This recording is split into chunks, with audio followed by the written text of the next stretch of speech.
மதுரை அவனியாபுரத்தில் சற்று நேரத்தில் ஜல்லிக்கட்டு தொடங்க உள்ள நிலையில் மாடுபிடி வீரர்களுக்கான மருத்துவ பரிசோதனை தற்போது நடைபெற்று வருகிறது. இதுகுறித்த கூடுதல் விவரங்களை எமது செய்தியாளர் விக்னேஷிடம் கேட்கலாம். வணக்கம் விக்னேஷ், விவரங்கள்.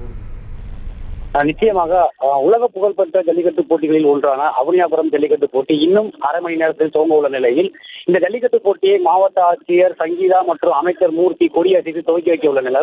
இதனால் முதல் சுற்றில் களமிறங்கும் காளையர்களுக்கான மருத்துவ பரிசோதனையானது தற்போது நடைபெற்று வருகிறது.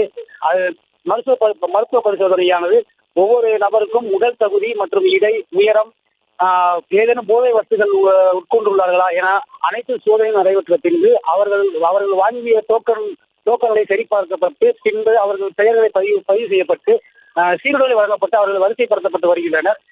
அவனியாபுரம் ஜல்லிக்கட்டு போட்டியில் தற்போது வரை 600 மாடுபிடி வீரர்கள் பதிவு செய்யப்பட்டுள்ள நிலையில் அனைத்து மாடுபிடி வீரர்களுக்கும் உடல் தகுதி முழு பரிசோதனை செய்யப்பட்ட பின்பரே அனுமதிக்கப்படுவார் என மருத்துவத்துறை தரப்பில் தெரிவிக்கப்பட்டுள்ளது.